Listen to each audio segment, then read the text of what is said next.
Meus amados irmãos, eu vos saúdo na gloriosa paz do Senhor Jesus, amém? Estamos alegres por esta oportunidade que o Senhor está nos concedendo uma vez mais. Nós estamos aqui reunidos para juntos adorarmos o Senhor na beleza da tua santidade. Confesso aos irmãos que também estavam com saudade, os irmãos. Na quarta-feira, na terça pela manhã, eu estive no Santo Agostinho, consagração, ministrando a palavra de Deus. Quão gostoso foi a presença de Deus naquela manhã.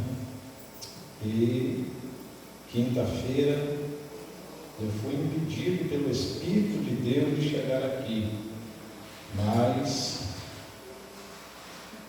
não deixei de realizar aquilo que Ele, para a qual me determinou. E eu fiquei satisfeito porque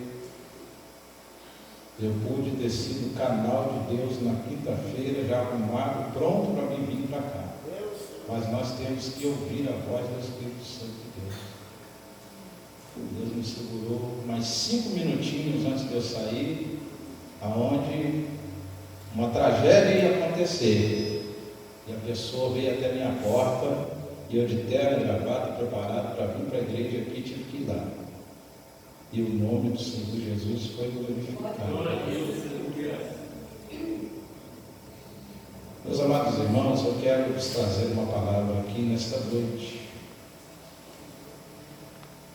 Livro do 2 Samuel, capítulo de número 5. Segundo livro do profeta Samuel, capítulo de número 5, o verso 16.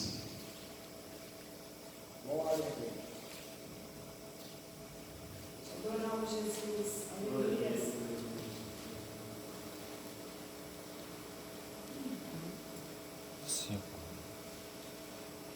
Segundo livro do profeta Samuel, capítulo número 5, verso 16.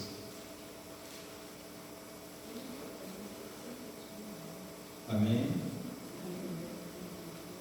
Todos encontraram? Diga comigo: Elisama,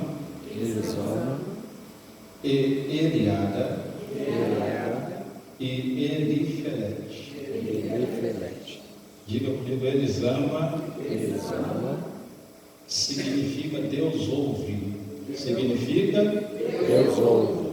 Eliada significa Deus conhece. Diga: Deus conhece. E Elifelete significa Deus faz.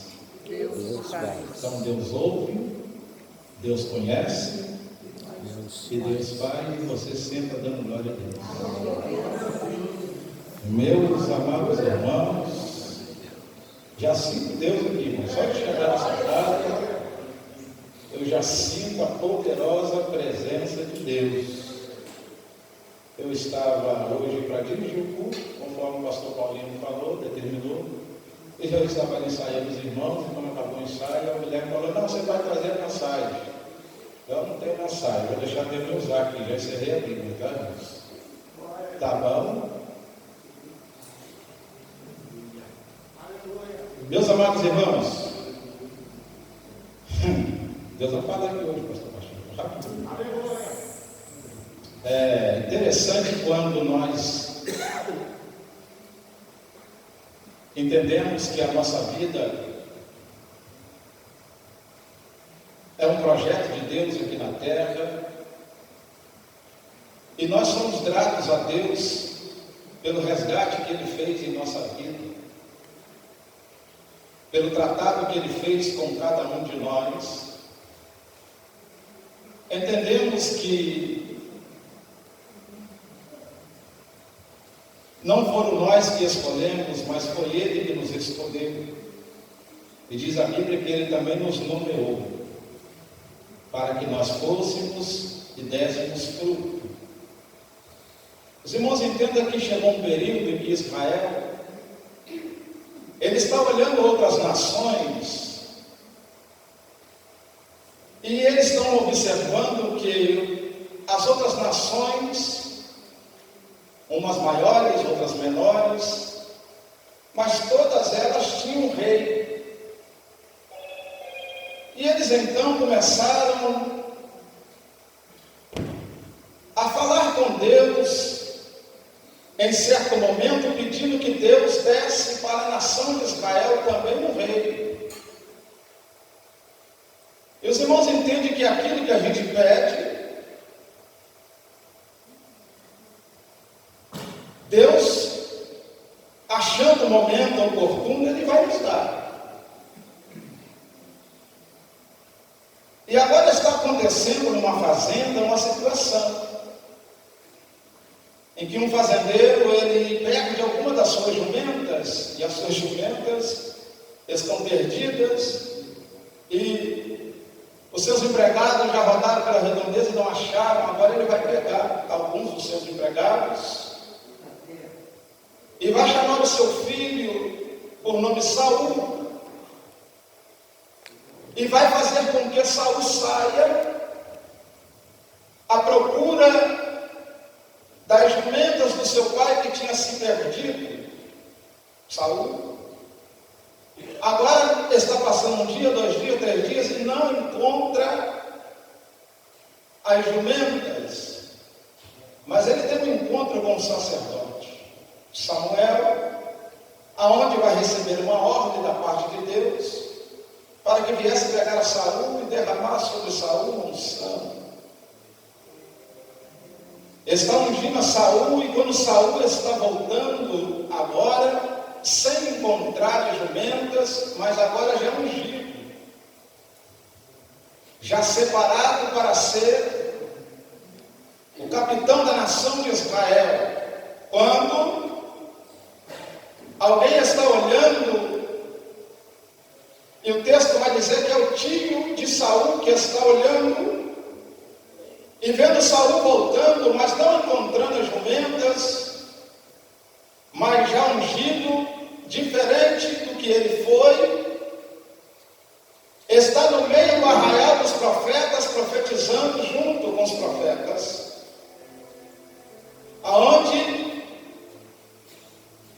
alguém está olhando para Saul e está vendo que ele está diferente pela unção que ele recebeu. Pois Deus dissera que a unção que ele estaria derramando sobre Saul seria uma unção tão forte que ele seria transformado num novo homem. E agora Deus separa esse rapaz, esse jovem começa a ser rei desta nação. O tempo vai se passar e Saul vai fazer coisas que não é do agrado de Deus, que não é da ordem de Deus, que não é da vontade de Deus, aonde de fato vai chegar um período que Deus agora vai falar com o sacerdote, para que esse sacerdote não venha ter mais dó de Saul, porque Deus, a partir daquele momento, já tinha rejeitado. Porque a ordem de Deus para cada um de nós é obedecer, conforme também foi para aquele homem naquele período obedecer. As determinações de Deus valem mais do que qualquer outro sacrifício. E assim Deus o rejeita. E Deus vai dizer para Samuel: enche a tua botija de azeite e vem. Vai até a casa de Jessé, o belemita, porque dentre os seus filhos provenho eu de um rei. Ele está indo. E agora, quando ele vai preocupado, com medo de encontrar com Saul e não prestar esse encontro, porque ele ia ser interrogado e teria que dizer qual era o motivo que ele estava indo na casa de Jessé. Deus dando estratégia para Saul. Saul chega, passa todos os seus filhos, os irmãos conhecem a história, passa a Samar,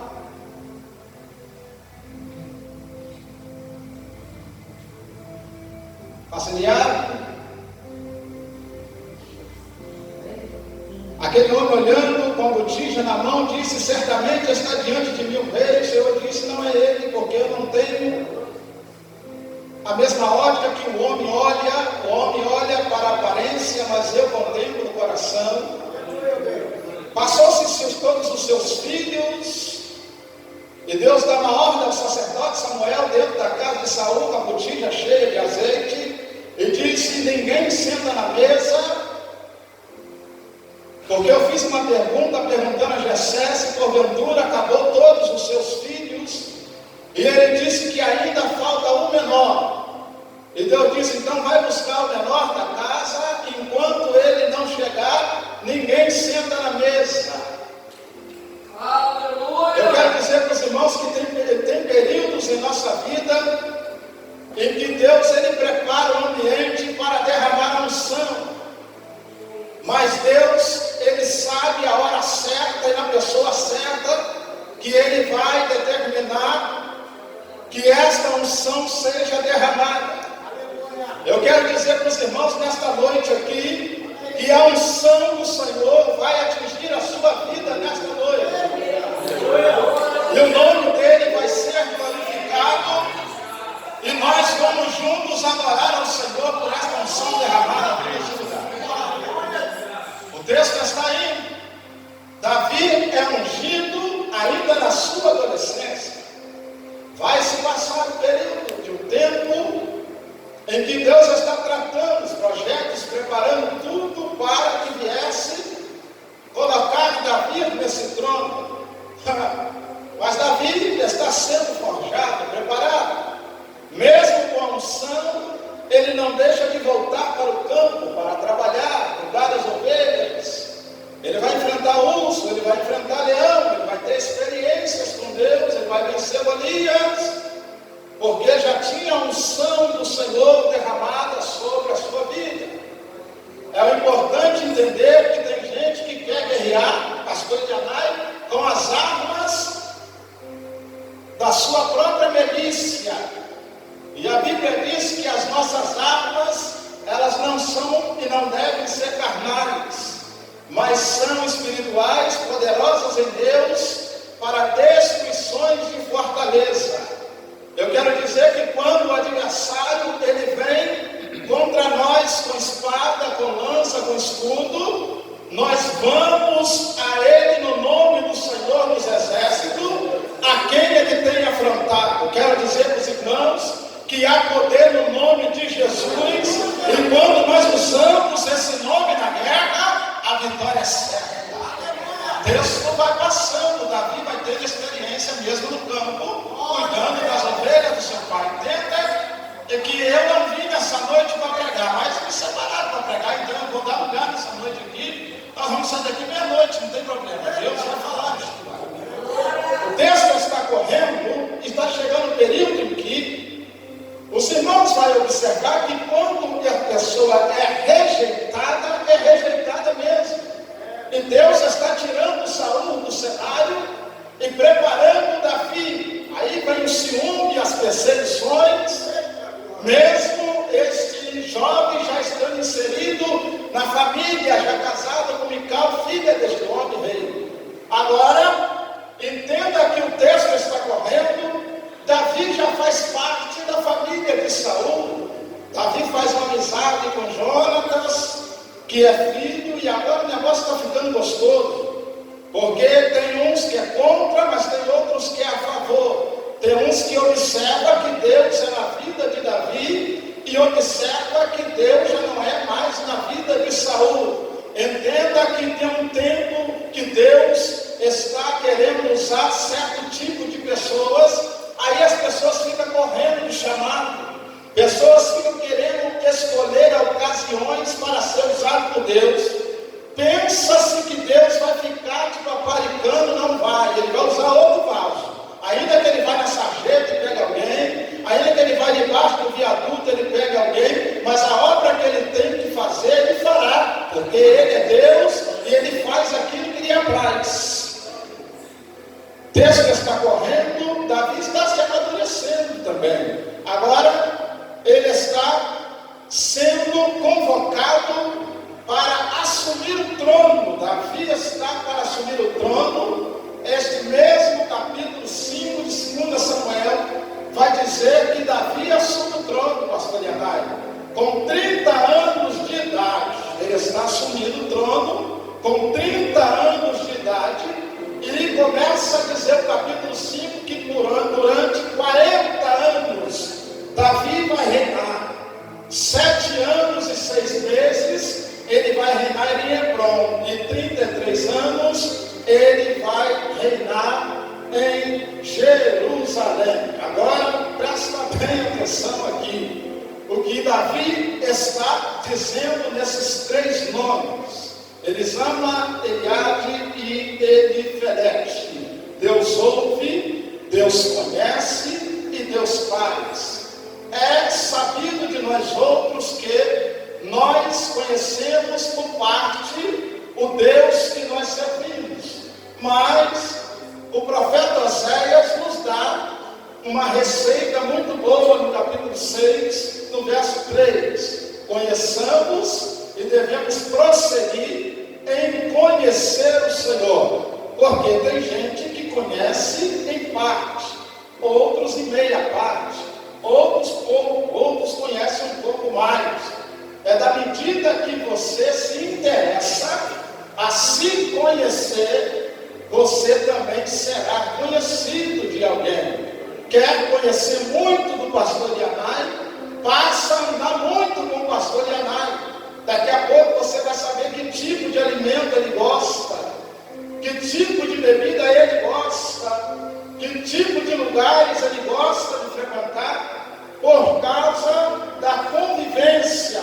Anda-se muito com Deus, sabe-se muito de Deus, conhece muito de Deus quando conversa muito com Deus. Se conversa pouco com uma pessoa, pouco saberá desta pessoa. Vai de acordo com a convivência. Se você está entendendo da glória a Deus, porque diz a Bíblia que perto está o Senhor daqueles que o buscam, daqueles que o invocam, e aqueles que entendem que Deus está perto quando Ele chama, nunca vai deixar de chamar, porque é melhor ter Deus perto do que ter Deus longe. E o pastor Yanai já disse aqui um trecho de Jeremias, que ele disse: sou eu apenas Deus de perto e não também Deus de longe. Está lá, está aqui, está em todos os lugares, mas perto está o Senhor daqueles que o invocam. Interessante é que Saul começou tão mal que no período que ele reinou, a arca não estava nos templos de Israel e ele nem se preocupou em buscar a arca. Mas agora está Davi. Davi assumindo o trono de um homem que ficou 40 anos no reinado também, que foi Saul. Davi agora está assumindo. Olha como ele está assumindo esse trono, preocupado no que ele iria fazer diante daquele povo, entendendo ele que é melhor reinar, é melhor liderar, é melhor estar na frente de um grupo de pessoas com a presença de Deus do que estar liderando sem a presença de Deus. Então Davi recebe o cetro, Davi recebe o trono, Davi recebe a coroa, mas tem uma preocupação no seu coração de não estar nos templos de Israel, a arca formada, feita, criada por Bezaleel, que representava a presença de Deus. É melhor estar numa igreja com poucas pessoas, mas com a presença de Deus, do que estar num trabalho muito cheio sem a presença de Deus. Aonde tem 2, 3 ou mais reunidos e Ele presente no meio, tem milagre, tem cura, tem libertação, tem transformação de vida e tem poder de Deus para fazer o impossível se tornar possível. E quando tudo é possível que crê, o que crê vê a glória de Deus, é o povo que está presente que invoca esta presença. É o povo que está presente que demonstra que a presença dele é indispensável. Davi, entendendo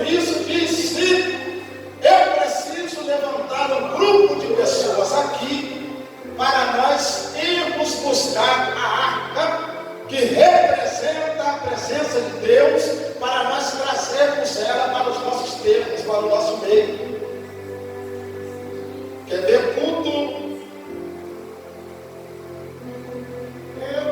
monótono? Quer ver culto sem mudança de vida? É culto sem a presença dele.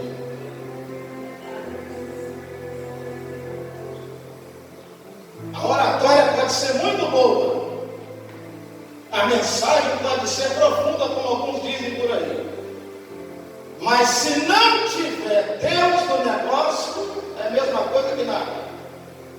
Vamos voltar para casa com fome, mas nesta noite, no meio dos louvores, eu já pude sentir a presença dele. Davi levanta 30 homens, porque ele sabe que não vai ser fácil. E ele desce. Sabendo ele que a arca estava na casa de Abinadab, ele desce. É melhor descer vazio e subir com alguma coisa, pastor Baixinho, do que descer cheio e voltar sem nada. Ele está indo buscar a presença, que é a arca. Quando ele chega lá, a história vai nos dizer, pastor Ana, que tinha mais de 20 anos que a arca estava lá. Mas por certo era mais de 40 anos que ela estava fora dos tempos de Israel. Mas nessa casa tinha mais de 20 anos. E eles estão indo buscar. Quando eles chegam lá, a arca é entregue para eles. Eles colocam num carro de boi. Abimeleque tem seus filhos, aí 2 deles querem conduzir aquele carro de boi.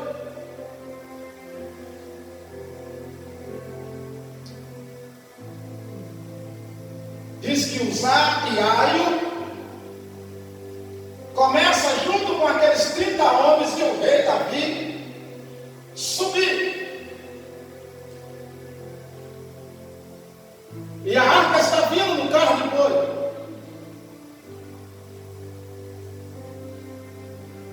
Quando eles chegam perante uma eira para subir,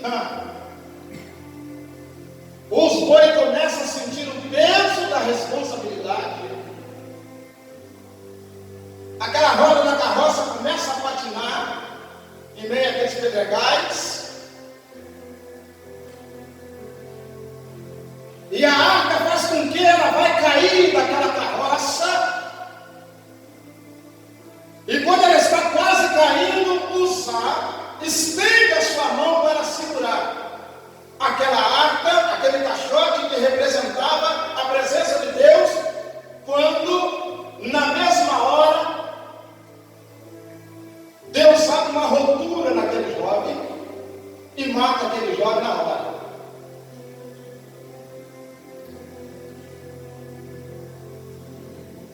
Davi fica muito triste pela situação que aconteceu. E agora Davi disse: que eu vou fazer? Nós vamos virar e voltar com esta arca e vamos deixar ela na casa do servo ali, Obed-edom, para que viemos entender como é que nós vamos transportar essa arca que representa a presença de Deus até o lugar dela devido. Glória a Deus. E a Bíblia diz que a arca foi levada e ela ficou na casa de Obed-edom durante 3 meses, que é equivalente para nós 90 dias. E a Bíblia diz que a presença daquela arca na casa de Obed-edom mudou toda a casa e trabalhou na vida de toda a família e os familiares de Obed-edom. O que modifica a casa não é o ambiente onde ela está. Porque tem gente que diz, para você dizer que você tem uma casa bela, boa, é estar num bairro novo. É os móveis bonitos que estão dentro dela. O que modifica uma casa é a presença de Deus dentro dela. muita casa grande por aí, com móveis bonitos por aí, mas não tem um minuto de paz. E tem crente morando no barraco de tábua, e a paz de Deus reina lá dentro. Depois dos 90 dias, Davi vai voltando agora, já entendendo que a arca que representa a presença de Deus não pode ser carregada por uma carroça. Tem que ser colocada nos ombros, e não é qualquer um. Separou alguns levitas, que das 12 tribos de Jacó, que ficou pastoreado, cada um deles com uma herdade, com uma parte. A tribo de Levi não recebeu herança nenhuma, só para ficar carregando a presença de Deus. Deus gosta de levitas. Deus gosta de adorador. Deus gosta de adorador. Carregar a presença dele tem que ser adorador. Agora os levitas estão entendendo que essa arca tem que sair de lá. Olha o que é interessante, mas o tempo não vai dar não. Outro dia eu continuo, não tem problema. Depois vamos dar umas outras oportunidades. O texto vai dizer que 90 dias se passou. Vamos lá na casa de Obed-edom buscar a arca. Agora nós somos diferentes. Nós vamos descer até lá, mas nós vamos levar sacrifício. Porque quando a arca sair da casa de Obed-edom, eu vou dizer para vocês como é que nós vamos chegar em Jerusalém com ela. Esse negócio ficou empurrando no boi, não. E quando eles chegaram na rua, alguns vereadores dizem assim, pastor Leonardo, é muito interessante isso. Aonde é que está a casa de Obed-edom? Aí o vizinho que foi interrogado disse, é aquela casa lá. Não é aquela casa. Não, é aquela casa lá. Alguns vereadores dizem que alguém olhou e disse, não, mas nós mesmos transportamos a arca para uma casa, mas a casa não é aquela, é a mesma casa. Não é porque eu estou olhando na minha hora, eu estou vendo que a casa que nós levamos a arca há 90 dias atrás não é aquela, é aquela. Mas o que aconteceu com ela? Não sei. Só sei que depois que o caixote entrou naquela casa, meu filho, quem passa na rua não reconhece mais. É assim mesmo, não é só o senhor que está olhando, está vendo que aquela casa está mudada, não. Depois que o caixote chegou lá, só foi 90 dias, não foi? Recebeu pintura, recebeu móvel novo, a família recebeu saúde, os filhos estão vivendo bem, a coisa mudou naquela casa poderosamente. Eles estão errado mesmo, nós vamos embora. Mas então eu sei que a bênção está aí, mas nós temos que levar ela é de direito nosso. Aí então leva.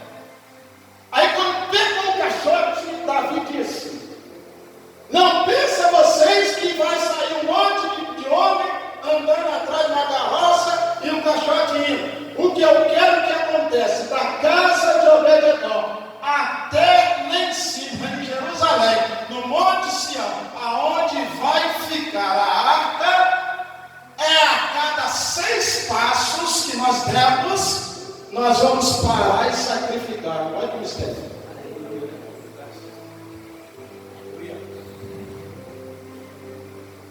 A arca no ombro, a cada 6 passos, mata boi, faz churrasco, vamos comemorar. Acabou, 6 passos de novo. Mas quando eles estão chegando pertinho de Jerusalém, o povo está esperando Davi chegar. Davi já está criando menino, irmãos. De tanto dar 6 passos de sacrificar, dar 6 passos, sacrificar, dar 6 passos, sacrificar, Davi ficou menino, ele já começou a pular, voltar, falar mistério, andar no meio daquele povo todo, e alguém falando assim, ele está que nem menino agora, ficou doido, o rei ficou doido, ele está igualzinho o povo. Lembra que Mical, sua esposa, ficou olhando da janela e disse, que coisa feia, hein? Que coisa feia que você está fazendo, o povo pula, você pula também. Que Deus nos dê uma igreja assim, que do culto até o porteiro, nós sejamos animados. Que alguém venha chegar nessa igreja igreja para visitar aqui e dizer, vocês são que nem menino mesmo, um dá glória lá, outro dá glória aqui, um corre daqui, outro corre de lá, um entrega recado aqui, outro recebe ali. Que Deus faça dessa igreja isso, menino na mão dele. Aleluia. Ela estava dizendo para ele, cadê a sua roupa real, homem? Cadê a sua roupa? Cadê a sua roupa de rei? Cadê a sua coroa? Você está que nem maluco, aí pulando no meio do povo. Aí está cheio de engramatados, não é de jeito nenhum, pastor, não, porque eu era presbítero, eu dava glória a Deus. Agora eu sou evangelista, eu não preciso dar glória a Deus para não. Agora tem a minha glória, tem que ser devagarzinho, para não espantar ninguém. Agora eu virei pastor, não precisa de correr mais, não precisa ser menino mais. Não precisa não.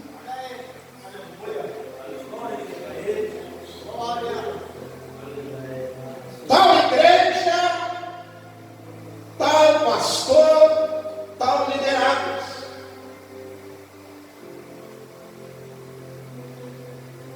Eu fui de uma igreja que o pastor, ele era o primeiro, tá, pastor Jamar? Ele dizia, você é da bênção apostólica porque eu vou lá para a porta, porque eu tenho que cumprimentar membro do membro.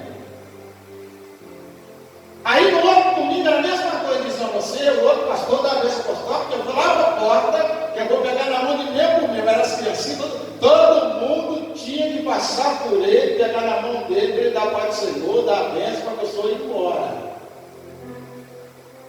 Aí algumas irmãs diziam, pastor presidente fazendo isso, para que fazer isso?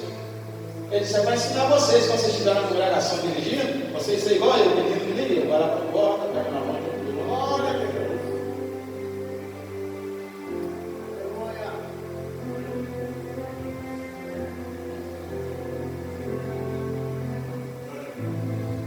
Davi está dizendo aqui, no nome desses 3 filhos dele aqui, o seguinte: durante esses 40 anos de reinado,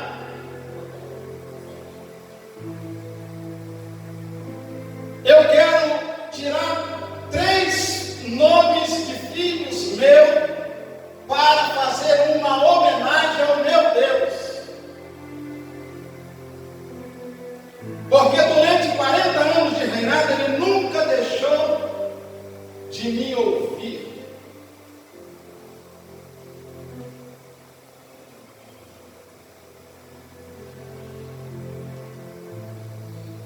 E ele me ouvindo,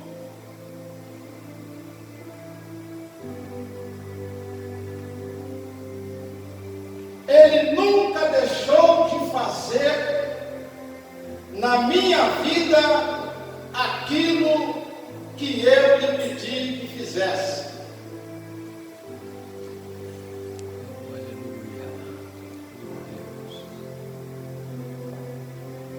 Quero dizer para os irmãos que há momentos em nossa vida que nós temos que parar para agradecer a Deus pelos benefícios feitos. Era muito comum, como hoje também, nós ficarmos fascinados quando passamos pelas páginas da Bíblia Sagrada, pastor Yamai, e vemos nomes e vários nomes, e as moças quando casam, ficam fascinadas da forma que Samuel nasceu, aí olha para o namorado e diz, quando nós casarmos, quando nós tivermos filhos, se Deus nos conceder um filho homem, vamos colocar o nome de Samuel. Aí o esposo, o noivo, vai querer perguntar, mas por causa de quê? Nossa, quando eu vou ler aqui o livro, primeiro e segundo livro de Samuel, eu fico fascinado. Vamos colocar o nome de Pedro, por causa de quê? Nossa, Deus chamou, entregou a chave na mão dele, aquela chave da igreja primitiva. Isso é história. Isso passa de geração a geração. A cada um dos meninos que teve o nome bíblico registrado no cartório, pode perguntar ao pai e à mãe por que é que colocou esse nome, que eles vão te dizer, é por causa da história. Por que é que Davi colocou esses nomes hebraicos nesses 3 filhos e separou somente o verso 16 para deixar registrado 3 nomes? Quando eu pedi aos irmãos para abrir a Bíblia, eu tenho a certeza que alguns irmãos dizem, o irmão está maluco, o irmão não errou o versículo. O irmão vai ler isso aqui e vai falar sobre o quê?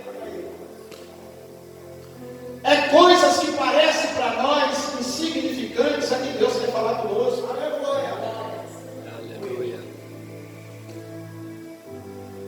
Estamos vivendo uma época em que a gente só sabe pedir, pedir, pedir, pedir, pedir. Temos que parar para agradecer. Porque o que Ele tem feito na nossa vida é coisa extraordinária.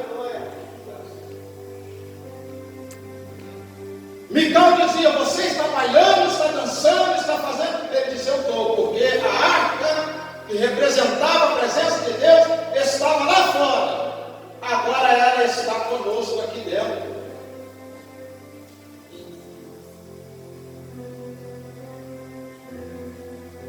Ele poderia perguntar para ela: você viu dançando, bailando, pulando, sem a presença de Deus aqui? Então, para você eu sou menino. Para você eu estou me alegrando como menino. Mas eu estou entendendo que a presença de Deus faz isso na vida daquele que reconhece que ela é indispensável. A hora já se foi.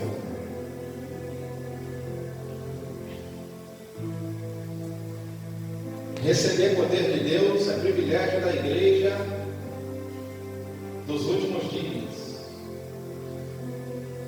O profeta Joel disse que nos últimos dias disse Deus: do meu espírito derramarei. E se Ele está dizendo que nos últimos dias Ele vai derramar, porque Ele já está derramando.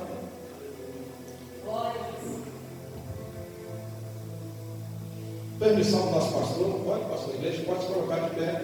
Por gentileza. Eu só quero chamar aqui na frente você que é batizado no Espírito Santo, você está meio enferrujado. Porque nós vamos fazer uma oração aqui, pedir ao Senhor para Ele tirar a tampa. Hoje não é você que vai tirar a tampa do vaso, não. Pedir o anjo que desça aqui e Ele mesmo tira essa tampa. Eu fiquei maravilhado hoje de ver a esposa do Glorinho, com pouco tempo que ela dobrou o joelho e começou a orar. Daqui a pouco ela estava chorando e falando em línguas estranhas. Com pouco tempo.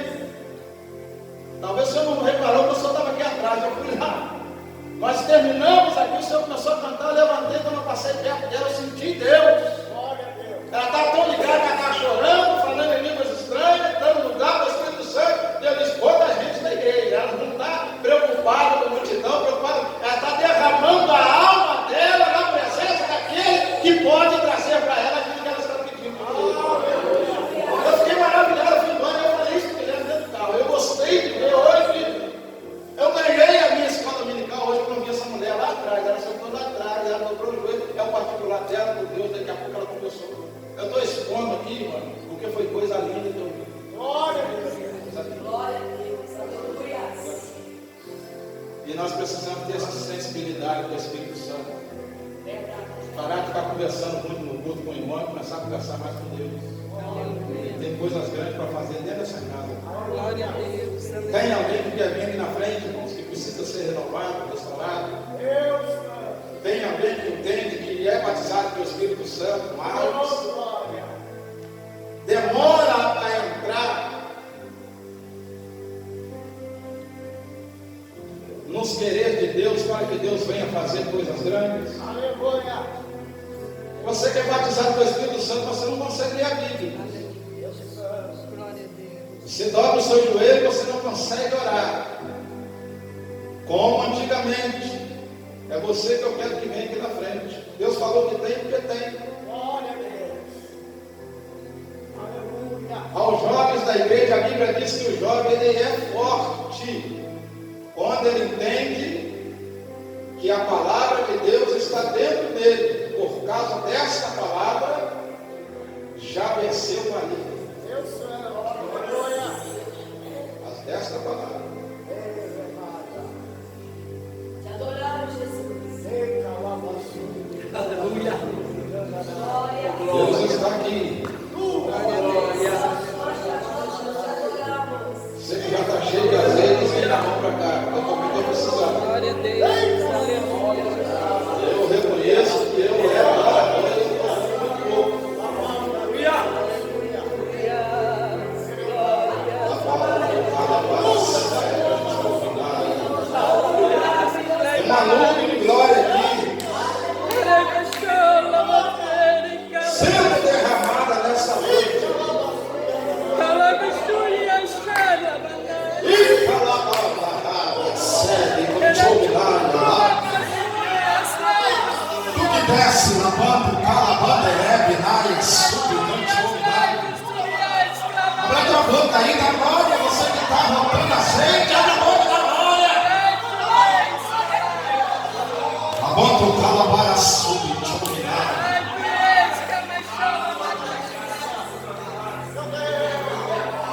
teus olhos, vamos orar. Entendemos nessa noite que sem a tua presença não dá. Não dá, sem a tua presença não dá para pregar, sem a tua presença não dá para ensinar, sem a tua presença não dá, Senhor, para nós louvarmos, sem a tua presença não dá, ó Deus eterno, para nós evangelizarmos, sem a tua presença não dá para nós fazermos a tua vontade, porque até mesmo o Senhor diz que sem mim nada podeis fazer. Aqui tem um grupo de irmãos aqui na frente que entende que nesta noite o Senhor falou não apenas os ouvidos, mas falou ao coração. É necessário, Senhor, te pedimos graça e misericórdia para nós voltarmos a meditar na tua palavra, porque dela provém a vida eterna, Senhor. É necessário nós voltarmos a orar, buscar ao Senhor, até mesmo porque o Senhor diz que ama um grupo, o Senhor diz: eu amo os que me amam, e os que me buscam de madrugada, estes me acharão. E buscar-me-eis e me achareis quando me buscardes de todo o vosso coração, serei achado em vós, diz o Senhor. Ó Deus eterno, a tua palavra diz para nós vigiarmos, sermos sóbrios, porque os dias são maus, os dias são difíceis, o nosso adversário está enganando, e se possível, Senhor, vai enganar até os escolhidos, mas no teu nome há poder, no teu sangue há poder. Há uma cobertura do Senhor nesta noite sobre esta casa, sobre esta família. Eu entendo que quando o Senhor ficou com meu pai querido, ó Pai querido, na casa de Obed-Edom, mudando a sua casa, a sua família, o Senhor precisa entrar em umas casas aqui para curar a enfermidade, expulsar demônio da contenda, filhos que não obedecem pais que não conseguem compreender os seus filhos. Ó Deus eterno, vive e todo-poderoso. Já tem pai dizendo para o filho: não dá para você ficar habitando debaixo do meu mesmo teto, mas o que tem que sair dessa casa não é este homem, não é esta mulher, não é este jovem, não é esta moça, é este demônio que tem tentado destruir esta família, esta casa. Deus, derrama sobre nós o teu poder, derrama sobre nós a tua unção, enche-nos, ó Pai, enche-nos, Senhor. Queremos, ó Pai querido, sermos transbordados. Quem está recebendo da glória, quem está recebendo da glória, quem está recebendo da boca, é o Salmo 81, versículo 10. Eu sou o Senhor teu Deus, que te tirei da terra do Egito. Abre bem a tua boca e eu te encherei. Vai recebendo. Na medida que Deus vai te enchendo, Ele vai te curando. Vai saindo depressão, vai saindo canseira, vai saindo cansaço, vai saindo desânimo, vai saindo essa vontade de ficar em casa e de não querer vir para a igreja. Vai saindo nesta noite, em nome de Jesus Cristo. Você vai estar